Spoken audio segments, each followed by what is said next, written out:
Hey everyone, in today's video I'll be looking at patch notes for Season 2 of the Cycle Frontier. There is a ton of new content being added to the game and some massive changes to existing content. I did a full react and analysis on stream this morning, right when the patch notes were made public, and I wanted to share it with you in that form. Thanks for watching, and let me know what you like and don't like about the upcoming changes in the comments below. And if you're looking to find more Cycle Frontier content, then make sure to drop a sub and I'll catch you in the next one. Okay, here we go. Let's see, main starts it doesn't say how long the mains is going to be. Is it usually an hour or 2 hours, you think? I'll probably try and be up at 4 a.m. my time, which is 6 a.m. It's going to be right in the wheelhouse of a start time. I don't want to wake up and then have it just be like, we're just waiting here. I want to wake up and like get to it, you know? Okay, obviously everything's a wipe, right? You only keep Aurum and you only keep your cosmetics. Okay, we're going to talk through this really quick. All the welcome packs, you're going to get all the starting equipment, but not the Aurum. The new map is out. Ferris Island. Okay. We know a little bit about the map. There are some hidden things in the map that we're going to need to figure out. Okay.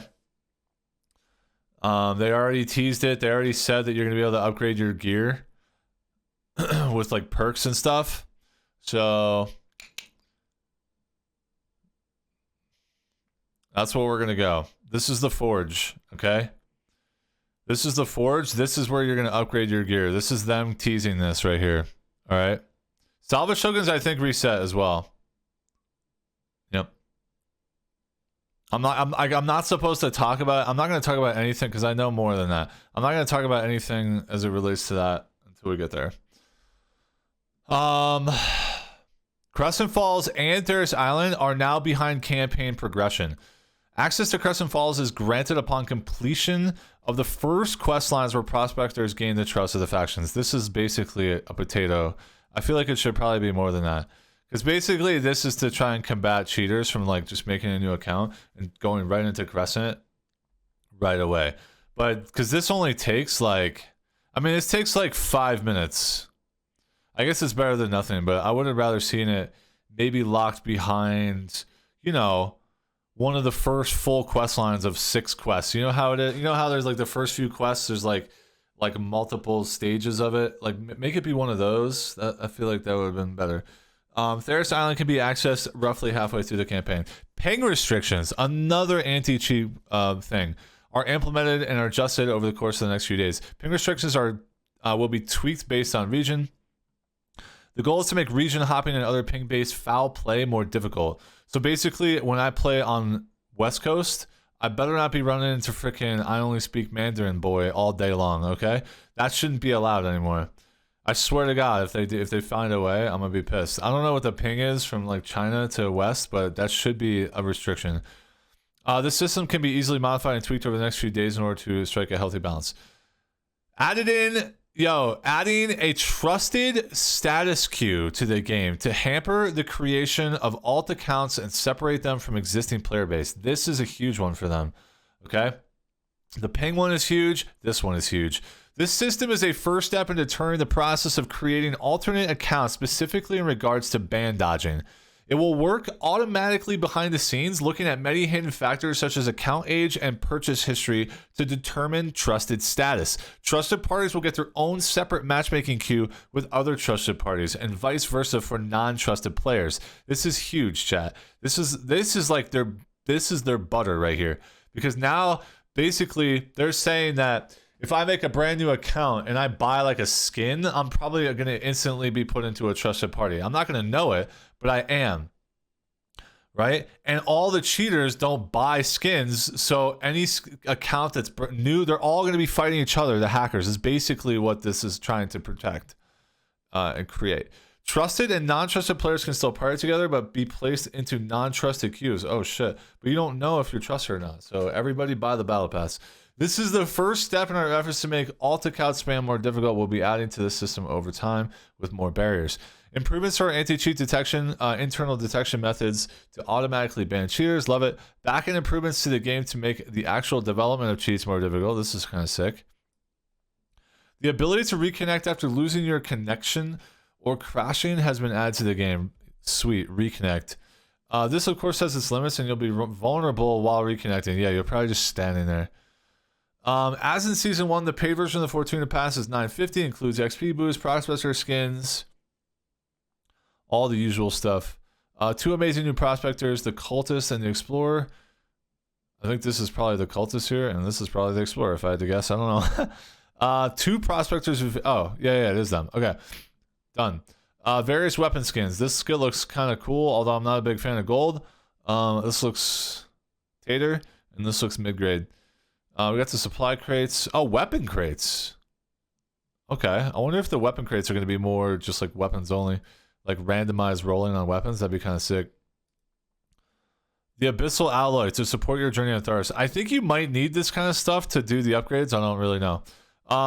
Like to do the gear upgrades at the secret area.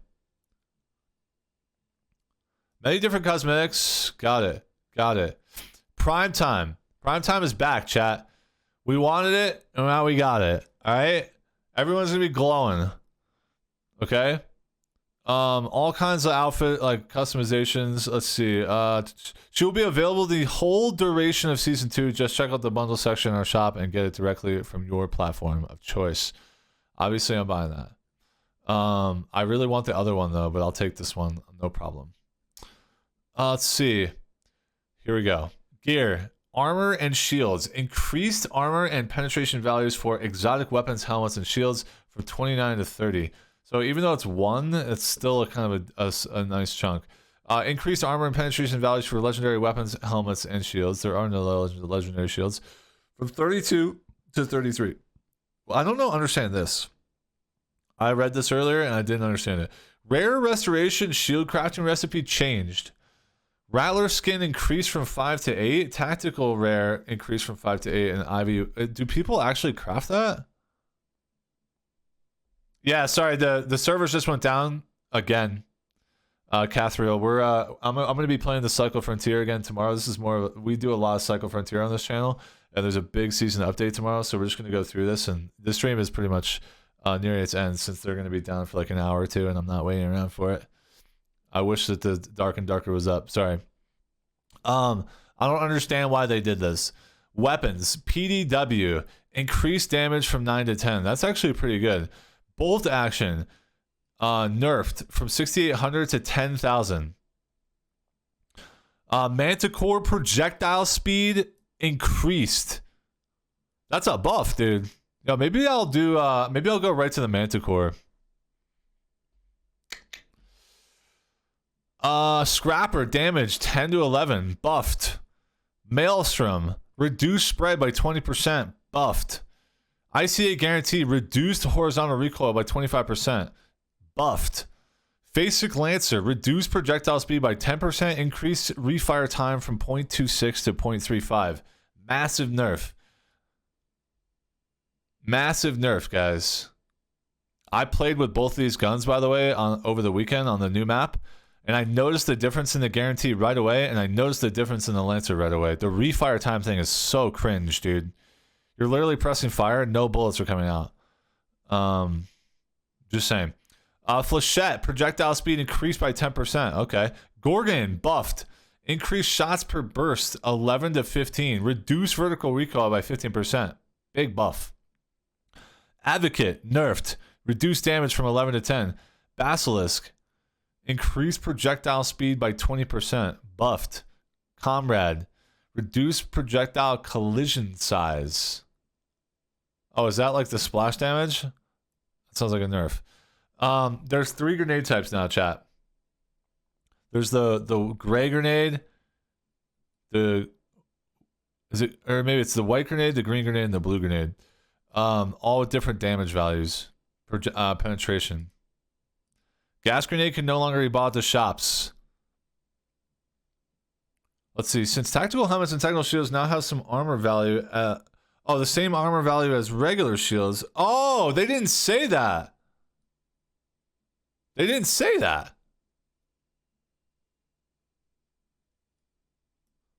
Interesting. They didn't say that the armor value was matched. Now that explains why that was why the the pattern requirement is different.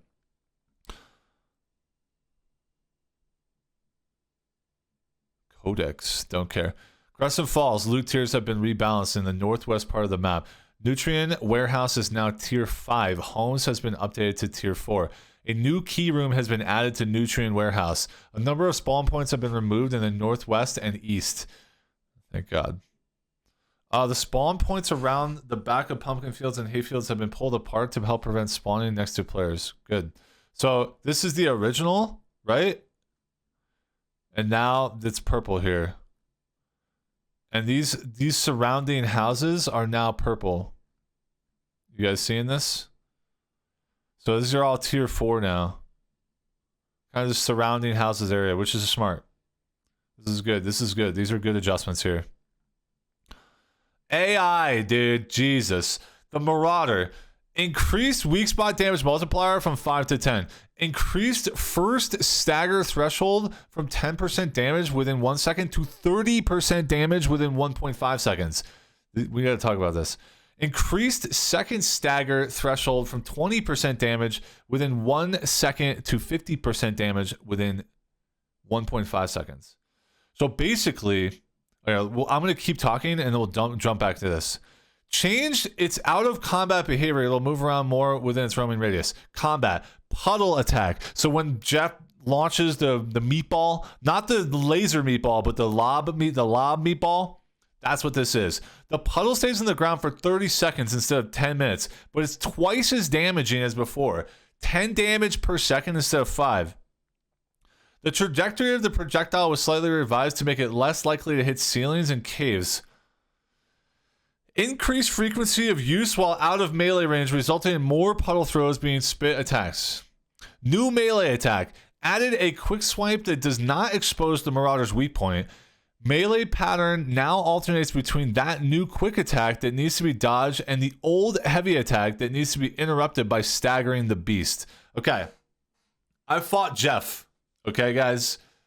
I fought Jeff over the weekend, and now that all this information is out, I can tell you that he's harder to kill in some respects and easier in others. Okay. First of all, this swipe right here. First, you know how previously when Jeff would charge you, he would do the exact same thing every time. He would charge at you, he would open his mouth, and you had a chance to try and stagger him by doing this damage, the damage percentage, right? If you did 10% damage in 1 second, he would stagger, right? And then the second stagger, and then the staggers dissipate, and there's no more staggers after the second one. When you don't know which one you're going to get, are you going to get the swipe where you can't stagger him? Or are you going to get the double swipe where you can stagger him? Now, here's the problem. First of all, the double swipe, the amount of time you have to get that stagger is less, in my opinion. And his mouth is not as easily exposed as it was in the previous double swipe. So the double swipe is not the same as the double swipe from before. Okay? It's different. And he's like lower and crouched to the ground. But the problem is when Jeff runs up on you, you don't know which one you're gonna get. So you may have to wait and see if he opens his mouth. If he doesn't, then quickly run away. Now it's a single swipe, the first one, the one that does not expose the weak point, and it's more easily dodged. But this, if you don't stagger him, dude, he's gonna double hit you for literally 35%, or 75% of your health. This is a pain. It's a pain. It is not as easy as it was before, and maybe I'm just not used to it. But we'll test it out. We'll go in. I went in there with like a scrapper, and it seemed difficult. The puddle, dude. There are puddles everywhere. So if you do the normal strat to cheese Jeff, he works the same exact way. If you get on an object, right, and he can't reach you with his charge, he will do the pacing, right? So Jeff paces. Normally, Jeff would always just spit or roar. Now, he will spit or do the puddle attack. And the puddle attack is a massive pain in the ass because he's constantly puddling. And there can be multiple puddles all over the place doing twice as much damage as they used to. So there's a kind of a small downside to doing that. However, There's no doubt that it's still the best way to and the safest way to kill Jeff is to be elevated on something and shoot him when he opens his mouth for the puddle. Also, I swear to God, I know they say this right here, increased weak spot damage multiplier from 5 to 10. I swear his actual health is less too. Even though it doesn't say it here, I was convinced that Jeff's health was lower than it was before. So basically, he dies faster, but he's more dangerous, in my opinion, with his basic attacks. We'll mess around with it. That's a big one, dude. Improved animations of local fauna, except for ticks. No one likes it. Okay. Art. New improved canopies for many of our trees, further improving on the unwavering love for everything made of leaves and branches. All crates and containers have been reworked to improve performance and quality. Improved broken tree trunks. I'm not gonna lie, dude, I noticed it right away. The trees look dope as hell. They looked better. I noticed it right away. Yeah, less tanky, more dangerous. That's right. So depending on how you look at it, I just feel like Jeff might be. We're gonna mess with it. I actually was never successful with my scrapper to stun Jeff, by the way, on his first stagger when he did his double swipe. I was never successful. And so I literally would get double hit and then I was literally like 1 HP each time. Campaigns tweaked and adjusted. Quest lines have been changed and expanded with a total of 48 new missions. Hooray, more groundwork. Existing missions have been made less repetitive. New campaigns will guide you through Theros Island and its depths. So you're going to learn how to do the exciting part underneath, okay?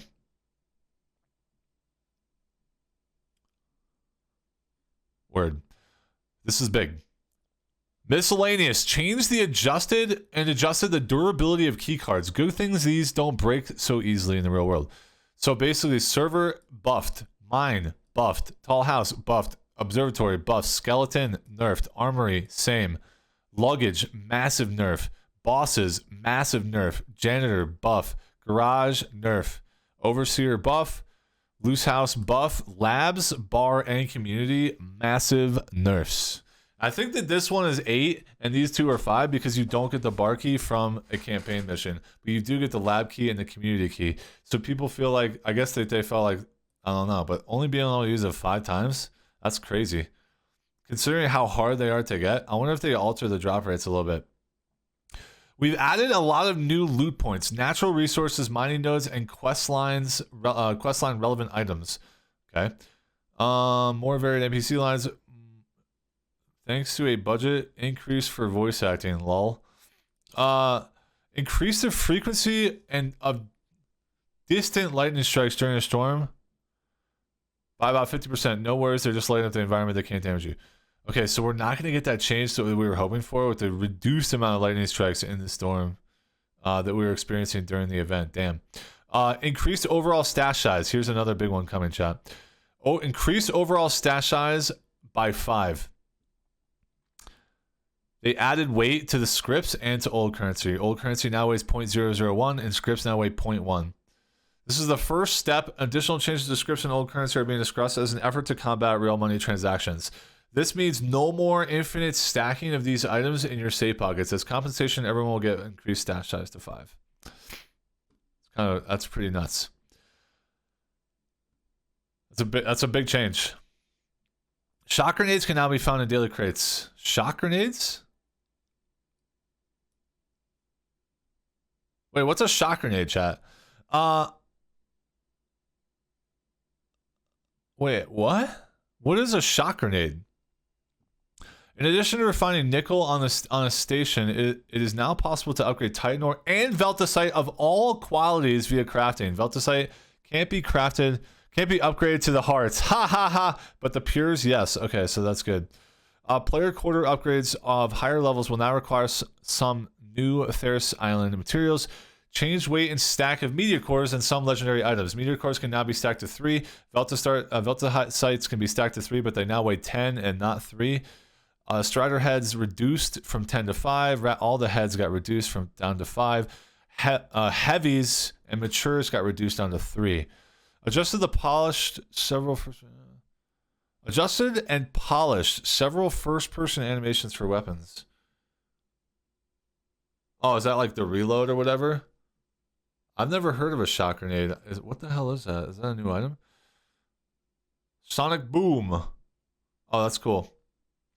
Adjusted and polished a lot of third-person animations as well. I messed with my usual laydown strats. They seem to be working still.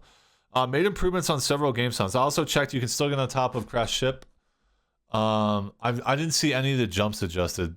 I tried a couple. I didn't like go through every single one, but added new sounds to Marauder. Great. Birds now fly away before a storm starts. Silent burns means you're gonna have a bad time. Pebbles are no longer considered a sound trap, but are a surface for footsteps now. You'll be able to hear prospectors running, walking, crouching, and jumping on pebbles. Just make sure you don't. Okay. Sound traps like bushes and glass shards only trigger after certain thresholds of movement, no longer by 1 pixel mouse movements. Okay, so I can kind of creep without making noise in a bush. Great. Increased uplink radius, activity radius. Oh, sheesh. Does that mean people can hear it from even further away? That makes it even more challenging. The death recap will show additional information, including helmets and shields. I thought it already did. Did it not? Oh, did it only show gun? Added a sorting option in the selling menus. Stack size now show properly on any purchasable stocks of items and crafting stations. Okay, good. DirectX 12 got disabled. Too many bugs. Anti-cheat bug, blah. Known issues. Okay.